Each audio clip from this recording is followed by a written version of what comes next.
Hello, and welcome back to another episode of Critical Reactions with your host, Bryan. We're going to do a special selection to round out today, and a special selection is where one of you tell me exactly what it is I need to check out. If you have your own song you'd like to submit for special selection, you can find a link to do so in the description below. Today's special selection comes at us from Kevin. It says Fate's Warning, Monument. I'm curious to hear your impression both musically and compositionally. I find the solo section to be one of the most interesting I've run across in the prog metal scene ever.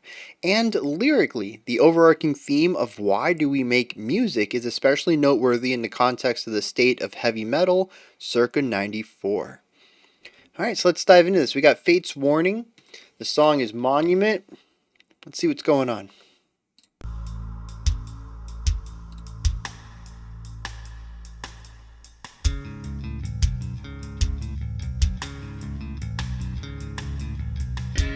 So we're in 7. We had that interesting offbeat cross stick thing going on before we came into this, like an isolated in. Ooh, yeah, a little hi-hat idea. There's a need to leave some lasting feet, something to hold, something to keep, a monument to complete.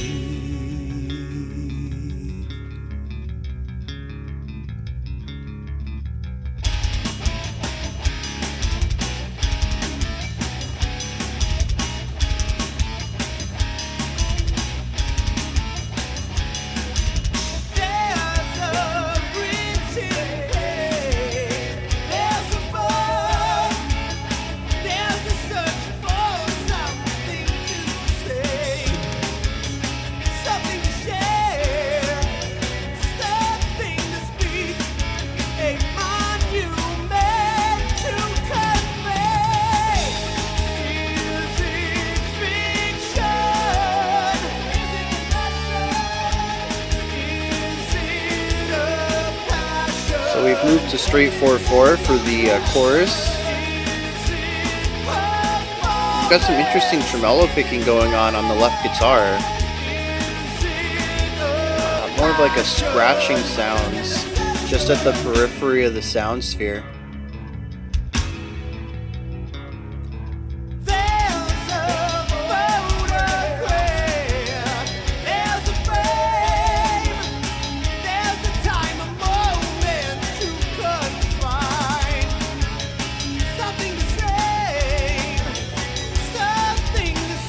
Love the expressiveness of the drummer. Just really utilizing all the sounds of the kit throughout these sections.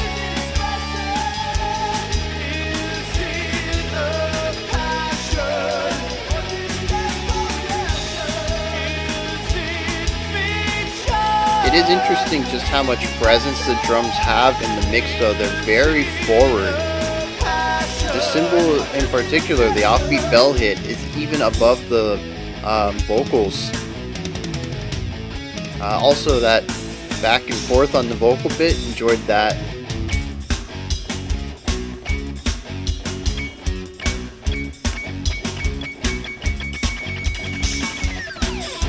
So we're in 11, or alternating 5 and 6.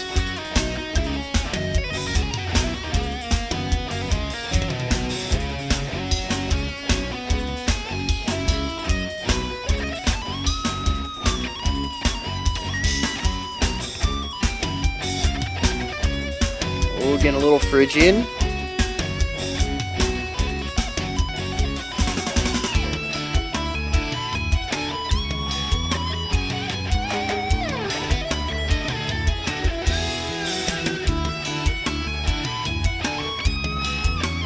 It's interesting how sparse they have the production on this. Not even just production, the composition as well. There's just not a lot of voices going off right now.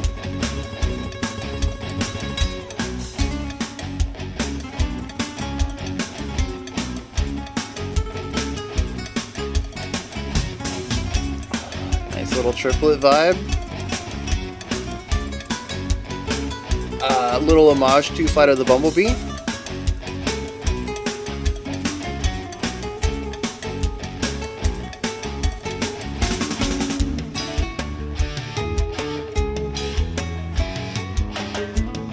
Bringing in a little bit of reggae.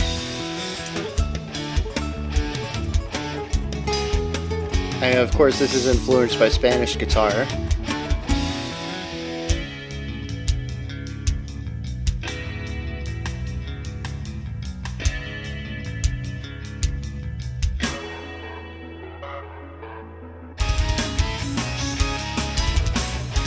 We've brought back the 7 as well as the what is that, a sharp guitar tone?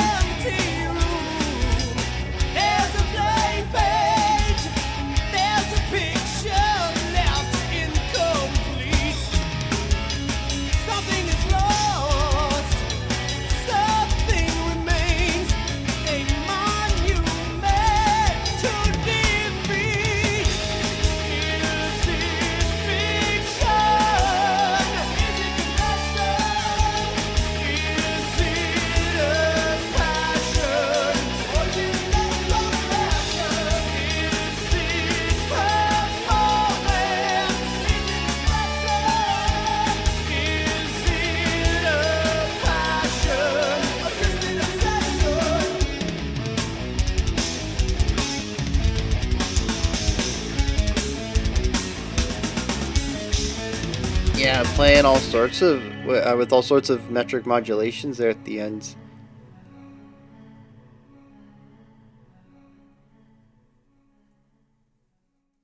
Did I go to the next one? No.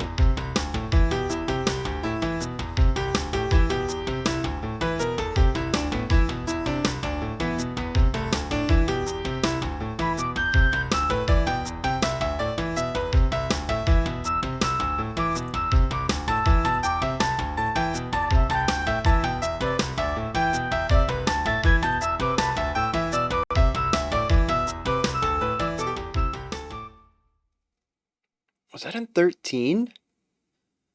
I caught a 7 a couple of times, but it didn't seem to be a 7 followed by a 7. And I think I caught a 6. It would be alternating 7 and 6s possibly, or maybe like a 7 6 7 7. Just a really really odd meter there at the end.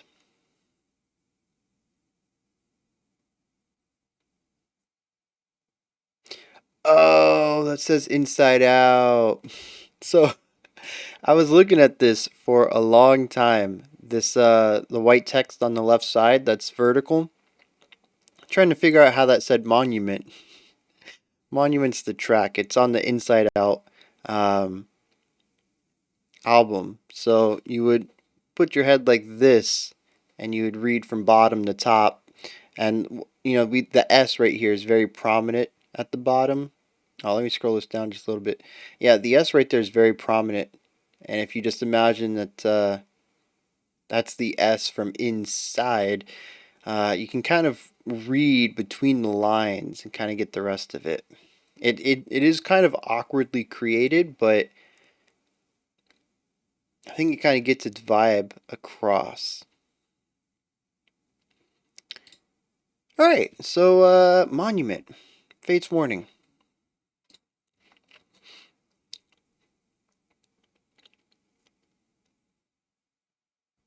I dig it. All right, so like it reminds me of stuff like Queensryche, where it's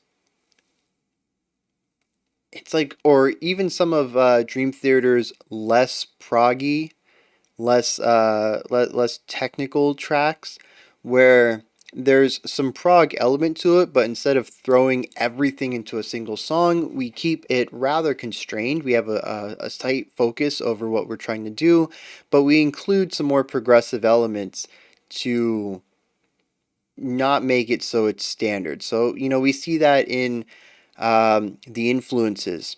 We see it in the chord choices. We see it in the time signatures. All right, we're not all over the place with time signatures. Let's start there. Our verse is in 7/8. Our chorus is in 8/8. Our bridge was in 8/8 and danced around a little bit. Wasn't really a lot of changes going on in there. I think the big one was the 11, the alternating 6 and 5. The solo sections were in 4, if I remember correctly.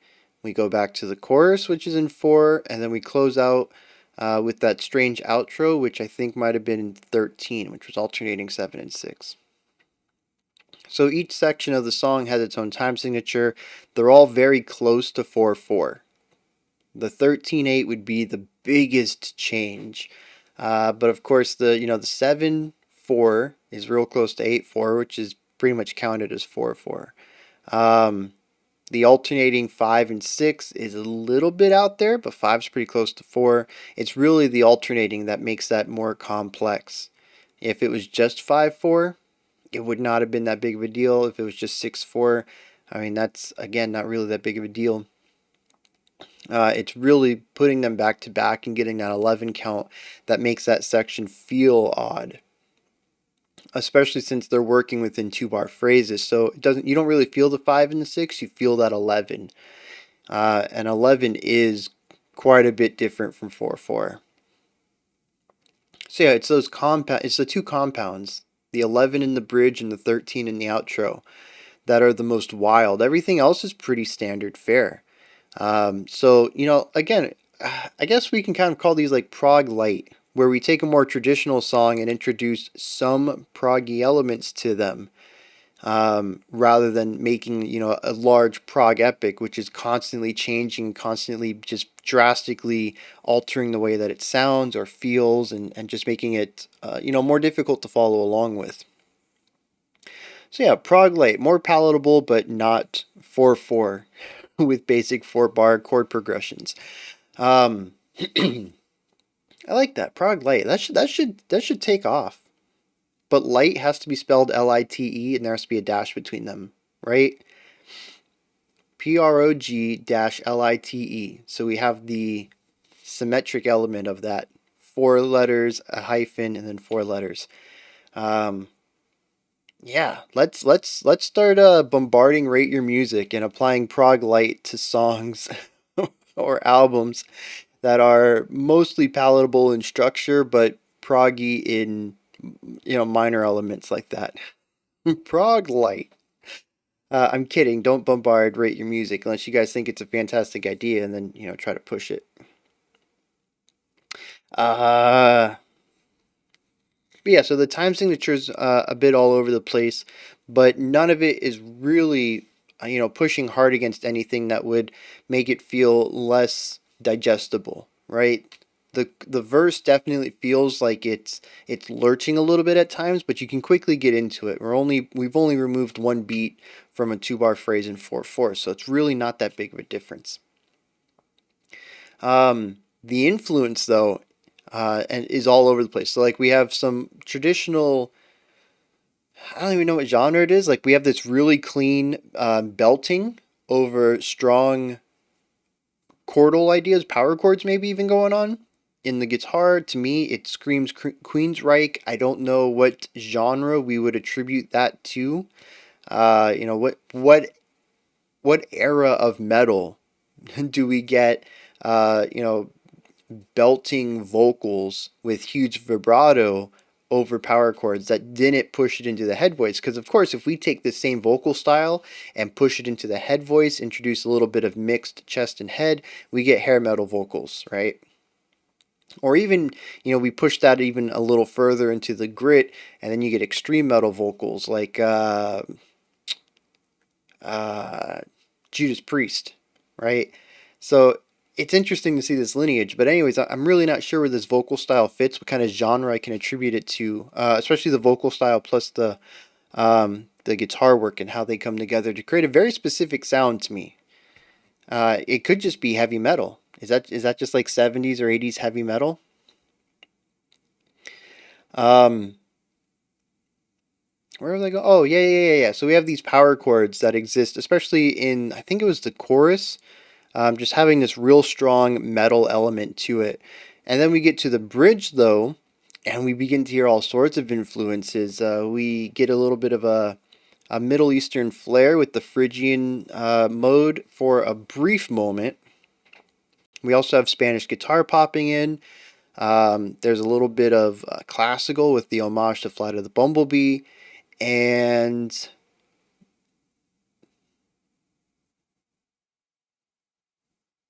I'm trying to remember if there was a clave in the drums somewhere in the bridge, which is a specific rhythmic pattern. And I can't remember or not. Yeah, it might not have been this song. Might not have been this song, actually. But anyways, we have all these influences being brought in. We have some classical, we have some Spanish, we have rock, metal, we have some avant-garde elements with the time signatures, and some, like I said, a little bit of Middle Eastern there with the Phrygian mode. So again, kind of like these prog elements being brought into what is otherwise a pretty standard solo section for the guitarists. The biggest departure I think is when we shift over to acoustic guitar and bring in some of that Spanish flair into not just the timbre of the instrument but also the chords chosen. But of course, coming out of this, we go right back into the heavy metal. So it is in the grander idea of things. What was that, like a 45-second solo area? So a small portion of the entire song. So yeah, another prog element. So we have the time signature that we kind of bring into more palatable sound with more proggier time signatures, and then we bring in these other inspirations. We don't stay just in the metal mode throughout. So yeah, prog light I think is a good way to describe this, and that's exactly how this song feels to me. A lot of it is palatable, it's familiar, it feels like whatever genre this is. Like I said, maybe 80s heavy metal is the correct blanket term for this style of music, but with these other ideas thrown in, just not as much as say a Dream Theater epic would, where they would constantly be throwing them in and trying to make it as complex of a track as possible. This is saying, we like the bass line, we don't like the simplicity of it. Like the foundational work is fine. We just want a little bit of oomph to it. Um, and I kind of enjoy that. I do. Like I said, it's palatable with some depth, and I think that works beautifully, especially for casual listening, because it keeps my brain engaged more than a standard rock track would. But it also is palatable. It's digestible. I don't have to attribute too much mental power to listening to it. It does go down rather easy. So yeah, it's a really nice middle ground between the two. Um, I do want to touch real quick on the production. I think everything sounds fine, but you ever looked at something? Maybe you've walked into a room or you've looked at a painting that you've seen a million times and something just doesn't look right. You can't put your finger on it. Everything, as far as you can tell, is normal, but you can tell something's off. You just can't tell what it is. And that's what I get listening to this. And the best I can come away with it is that everything is slightly out of place. The drums are just a little too loud. The guitar's just a little too quiet. The vocals are just a little too panned. Like the center vocal, if you really listen to it, is panned left.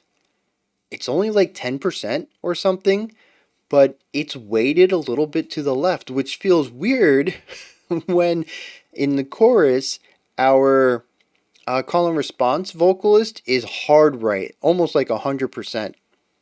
If it isn't 100%, I mean, it's definitely like greater than 60% there.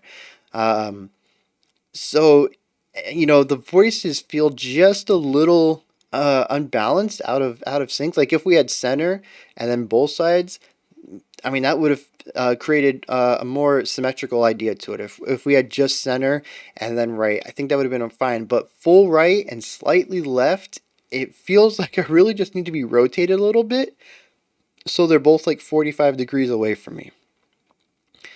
Um, and then, like I said, that left guitar, we get some interesting. I mean, for '94, right? So black metal has been around for a while. The idea of tremolo picking a single note to create this constant attack isn't new for the era. But I don't think I've ever heard it paired with this style of metal. So I thought that was really cool to bring that in, you know? It's a more palatable version of it. There's not as much fuzz as some of the earlier black metal was using. But it's still that same tremolo picking, that constant attack. And it is so quiet. It's used more as, I think I said, like the periphery of the soundscape. Like I can, when I really look for it, I'm like, oh yeah, the guitarist is doing that. But if I'm not looking for it, I completely forget it's there, which is so strange because to me, it's providing almost a secondary melody line. It's not full on counterpoint, but it's not just chord progression either. There's movement to it. And it really should be a little higher to contrast with the vocals, but they're both left panned, which would have made it interesting to have. It would have created even more of a weight distribution problem. So it was probably brought down a little bit to make the audio feel more balanced. But what it ends up doing, I think, is losing its purpose of providing a semi counterpoint to what the vocalist is doing. And it really makes me wonder if, the song couldn't have all of. I mean, yeah, did I mention the drums? The drums are very loud. Um, and the bass is interesting too because it's very prominent in the verse, but when we get to the chorus, I feel like it gets drowned out, and it really could use a little bit of a boost.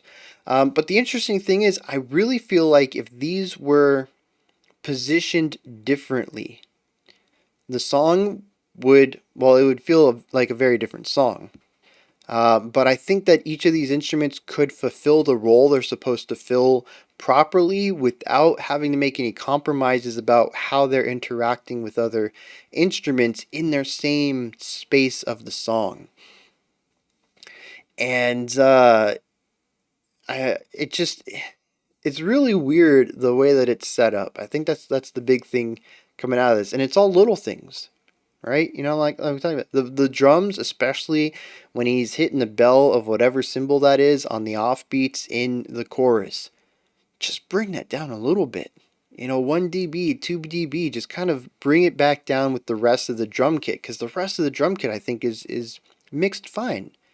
I don't think it's too loud, especially compared to the rest of the instruments. It's really that bell, the bell of the cymbal that just stands out so much. And like the bass could come up just a hair. It doesn't need to be a lot. I think it's doing just fine. We hear it just fine in the verse. It's just when we bring in more instruments, it gets drowned out a little bit. And then, like, not to mention, we move out of the chorus into the bridge, we go into the solo sections, and these are sparse. Like, we went out of this large chorus with two vocals, two guitars, the bass, the drums, the bell on the cymbal of the guitars, just kind of making everything feel very loud.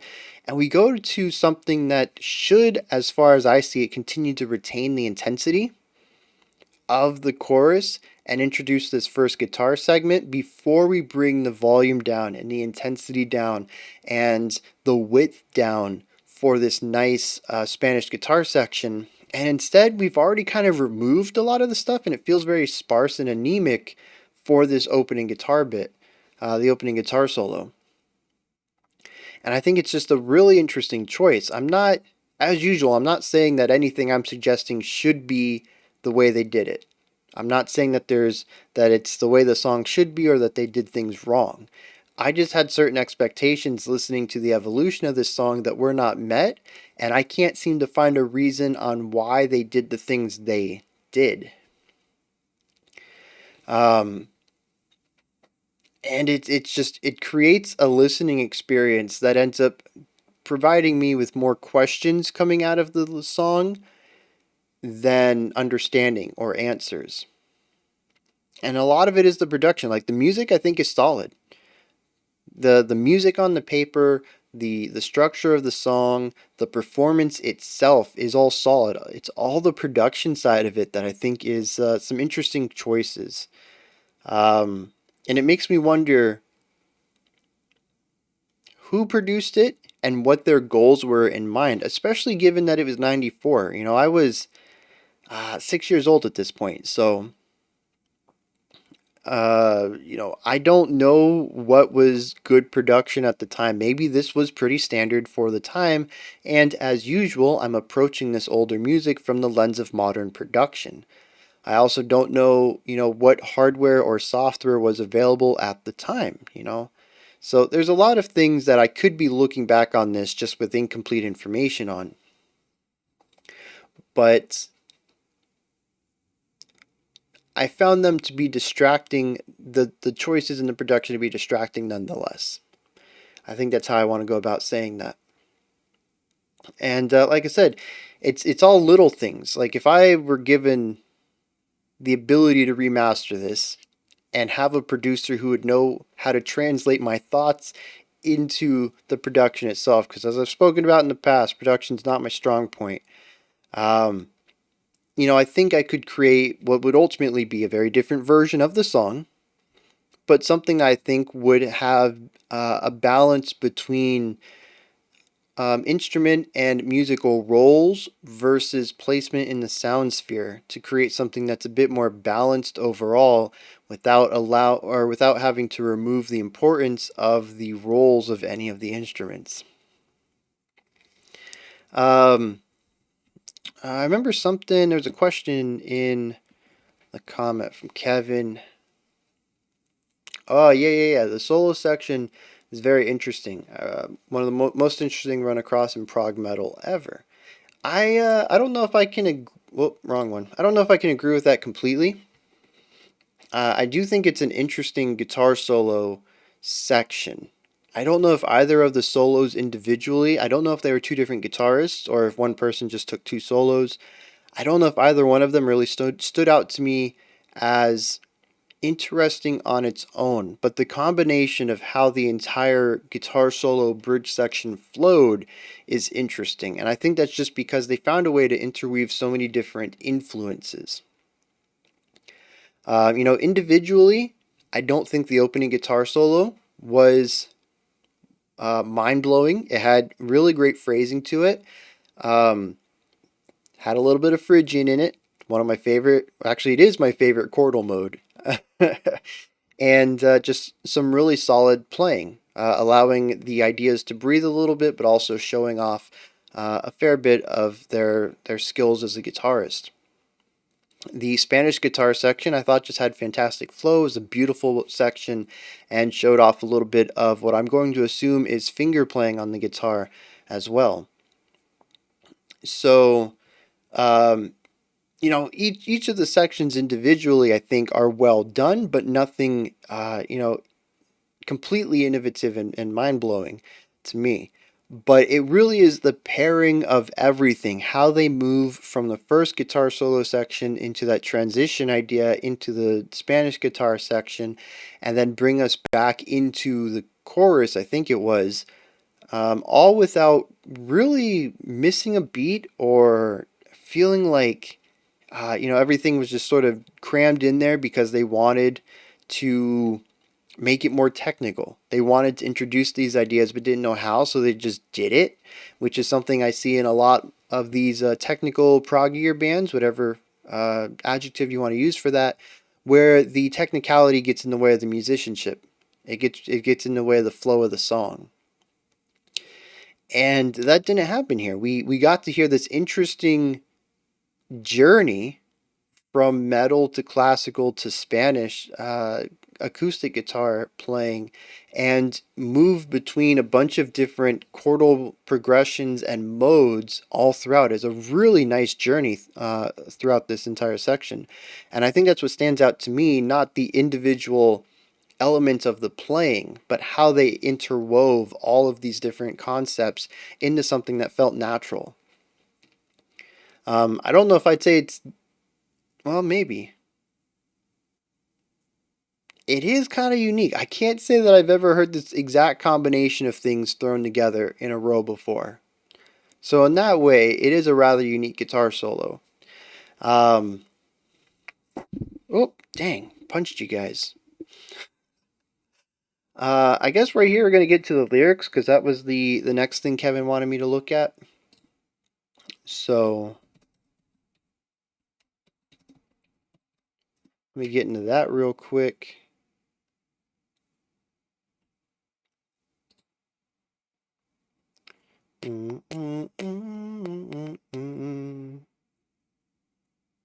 Really?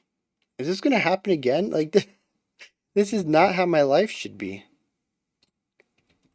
Fates warning. What I mean by that is we just checked out a song called Duh by Corey Feldman, and I went to look up the lyrics just like this right before the lyrics section. I did not have them pre-pulled up. I don't know why. And I went to look them up and I couldn't find any, and I actually had to pause the video. All right, here we go. So, there's a blind desire, there's a drive, there's a need to leave something lasting feet. Oh, a need to leave some lasting feet, something to hold, something to keep, a monument to complete. Okay. I'd say that, I don't know where we're going with this, but if we just take it from a global perspective, most people want to leave something on the world, an imprint on the world, whether it's some world record or a plaque, or they get a monument put to themselves because they did something, they influenced people's lives or changed the world or something like that. Yeah, I think there is a blind desire or a drive. Let's see where they're going with this though. There's a written page, there's a book, there's a search there's a search for something to say, something to share, something to speak, a monument to convey. So yeah, once again, just putting your mark on the world. This time, specifically speaking about having your words impact people. Is it fiction? Is it confession? Is it passion or profession, performance, expression, passion, or just an obsession? There's a photograph, there's a frame, there's a time, a comment, a moment to confine, something to save, something to see, a moment to enshrine. So once again, just saying, okay, where are we going with this? Let's scroll down a bit. We hit the chorus again. I guess we have the solo section. We come back out. There's an empty room. There's a blank page. A picture left incomplete. Something is lost. Something remains. A monument to defeat.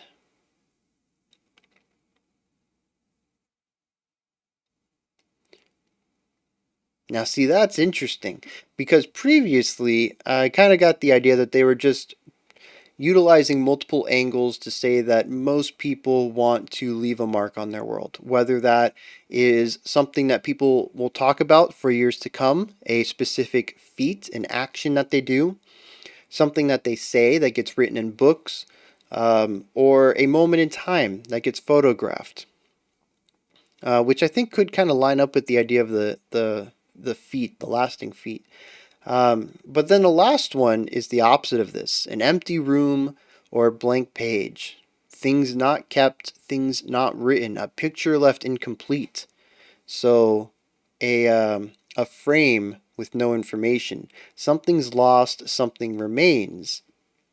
A monument to defeat. So even if you don't leave a mark on the world, you're still remembered by your lack of leaving. You still have a monument to yourself. It's just a monument to defeat. And what did Kevin say about this? Because I remember popping this up. The overarching themes of why do we make music? See, I would not have picked that up at all. But I think that brings the chorus into play. Is it fiction, confession, passion, profession, performance, expression, or just obsession?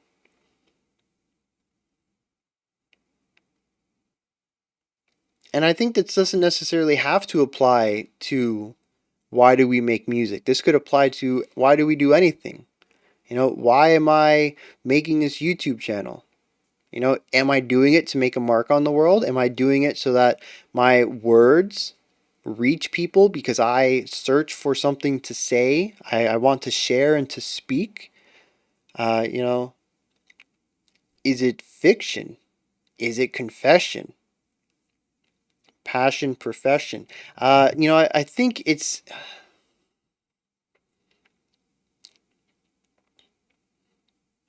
I think it can spark an interesting conversation about intention of art in general. I don't think that that's necessarily what they were aiming to say, but I do think it's interesting that they left it open ended and didn't answer the question for themselves. They posed it to their audience, which is an interesting way because the song is, at least lyrically, words being shared, right? And the question is being posed to the audience: why do you make music? Which is opposite because the band makes the music. So I really think that the band should have, or the vocalist at least, should have finished the song off with maybe a new section or maybe a reprisal of the verse, or even just um, the chorus with some ornamentation or a variation of it, where they answer the question for themselves. They let the audience know what it is that drives them to continue to create music.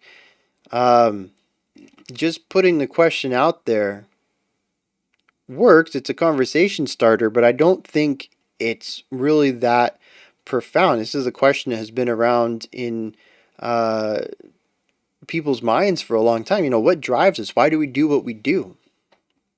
Especially when it comes to art. Why do we create art?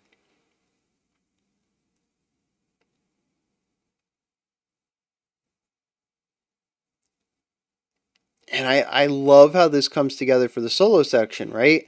So I can't say that there's a strong cohesion between the lyrics and the music, the chorus and verse. But what I can say is that I love how they talk about monuments, about the passing of ideas, right? Whether it's an action someone took or words that someone spoke or a picture of an event, we pass down history.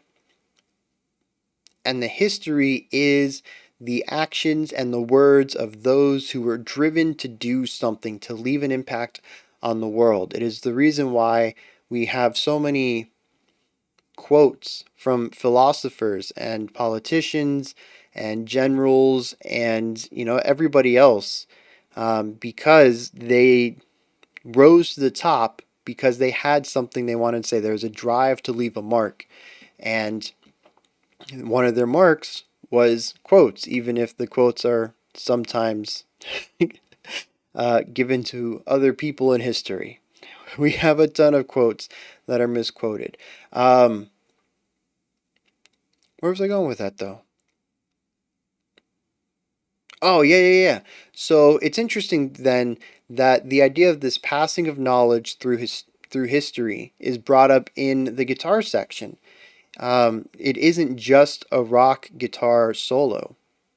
We also have a little bit of classical, a little bit of Spanish, a little bit of Middle Eastern, and it's sort of this, you have given me this knowledge. I am showing off the monuments, so to speak, of those who came before me, and then asking myself, why do I want to make the next monument? And I think that's pretty cool. Like I said, I still would have liked an answer. A final part of the song. Oh, a final part of the song. Okay, give me 1 second. I want to rewind this a bit. Um, I want to, before we close out this video, I want to check out those last 30 seconds because I remember it was weird, but I don't remember what was going on there.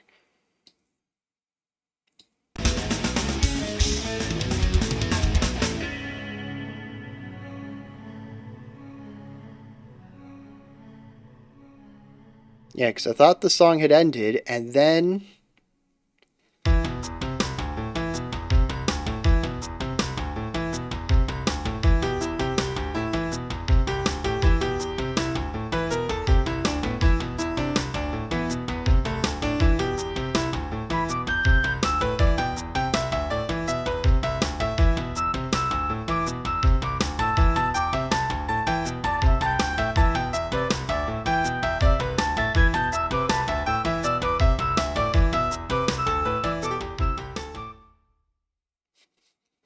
Yeah, I was kind of hoping coming away from this, I'd been like, oh, this was their response. That's what I'm looking for. But I don't think so. I don't know what the ending symbolizes. Um, so I guess this is where you guys come in. Hit me up in the comments. Let me know what you thought of this one. If you have anything you want to add, I posed a few questions. If you know the answers to them, especially the ending. What do you think the ending means? Or have they gone on record to state why they made that ending? It feels like a mild reinterpretation of one of the melodies previously in the track, but without going back through the entire song to kind of see where it fits, if it fits anywhere, I'm not going to, concretely state that it's an old idea in a new context there. But it does feel like a small variation, or it feels very, let me say, it feels closely related to what came before it. And then just like really interesting timbre. I don't know. Like I said, if you have any insight into that, let me know. Above the comment section is a description box, and there's a link for Linktree. It'll take you to this menu right here. It has links for everything related to the channel. You can join the Patreon and vote on future themes and songs. You can submit your own special selection, just like this one. You can follow me on Twitter, join the Discord community, pick up some merch, just a bunch of stuff. Go ahead and check it out. Above that, if you could, like, subscribe, and ring the bell. I greatly appreciate all three of those. All right, that wraps it up for today. I'll be back tomorrow, 5 p.m. Eastern Standard Time, 9 p.m. UTC, as usual. Until next time, remember to be critical, not cynical, of the music you listen to, and have a fantastic morning, afternoon, or evening whenever you choose to watch my videos.